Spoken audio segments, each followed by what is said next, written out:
ভারতে দুগ্ধ খামার শিল্পে প্রযুক্তির দ্রুত অগ্রগতির অন্যতম গুরুত্বপূর্ণ উদাহরণ হল রোবোটিক মিল্কিং সিস্টেম, যাকে অটোমেটেড মিল্কিং সিস্টেমস বা সংক্ষেপে এএমএস বলা হয়। সাম্প্রতিক বছরগুলোতে এই স্বয়ংক্রিয় দুধ দোহন ব্যবস্থা গবাদি পশু পালন পদ্ধতিতে এক বৈপ্লবিক পরিবর্তন এনেছে। ভারতের গুজরাটের মতো রাজ্যে ইতিমধ্যেই বড় বড় দুগ্ধ খামারগুলোতে এএমএস এর সফল প্রয়োগ দেখা যাচ্ছে। উদাহরণস্বরূপ, আঞ্জারা সরহদ ডেয়ারি প্ল্যান্টে স্বয়ংক্রিয় প্রযুক্তি সংযোজনের ফলে প্রতিদিন 2 লক্ষ লিটারেরও বেশি দুধ প্রক্রিয়াকরণ সম্ভব হচ্ছে, যা স্থানীয় পশুপালকদের আয় ও কার্যক্ষমতা বাড়াতে উল্লেখযোগ্য অবদান রাখছে। রোবোটিক মিল্কিং সিস্টেম মূলত সেন্সর, কৃত্রিম বুদ্ধিমত্তা এবং স্বয়ংক্রিয় যন্ত্রপাতির সমন্বয়ে তৈরি। গাভী স্বতঃস্ফূর্তভাবে মিল্কিং ইউনিটে প্রবেশ করলে তাদের আইডেন্টিফিকেশন, শারীরিক অবস্থা নিরীক্ষণ এবং দুধ দোহন সবকিছুই কম্পিউটার নিয়ন্ত্রিত পদ্ধতিতে সম্পন্ন হয়।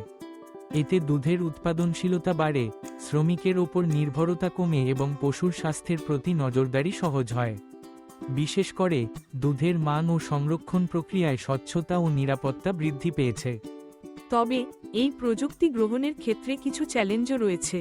উচ্চ প্রাথমিক বিনিয়োগ, প্রযুক্তিগত দক্ষতার অভাব এবং খামারিদের মধ্যকার সচেতনতা ঘাটতি এর অন্যতম প্রধান বাধা। বাংলাদেশের মতো উন্নয়নশীল দেশেও এই চ্যালেঞ্জগুলো দৃশ্যমান, তবে সিলিকন অ্যাগ্রো ফার্মের মতো প্রতিষ্ঠানগুলো আইওটি, এআই এবং বিজ্ঞানসম্মত পশু প্রজনন পদ্ধতির মাধ্যমে খামার ব্যবস্থাপনায় নতুন দিগন্ত উন্মোচন করছে। ভারতের প্রধানমন্ত্রী নরেন্দ্র মোদীও দুগ্ধশিল্পে আধুনিক প্রযুক্তি ব্যবহারের গুরুত্ব তুলে ধরেছেন এবং বলেছেন যে দেশটি ইতিমধ্যে দুধ উৎপাদনে বিশ্বের শীর্ষস্থান দখল করেছে। সরকারি নীতি, প্রণোদনা ও প্রশিক্ষণ কার্যক্রমের মাধ্যমে আগামীতে আরও বেশি খামারি এএমএস এর মতো আধুনিক সমাধান গ্রহণে সক্ষম হবেন বলে আশা করা যায়। সবশেষে বলা যায়, রোবোটিক মিল্কিং সিস্টেম ভারতীয় দুগ্ধ শিল্পে উৎপাদনশীলতা, মান এবং টেকসই উন্নয়নের নতুন দিগন্ত এনে দিচ্ছে।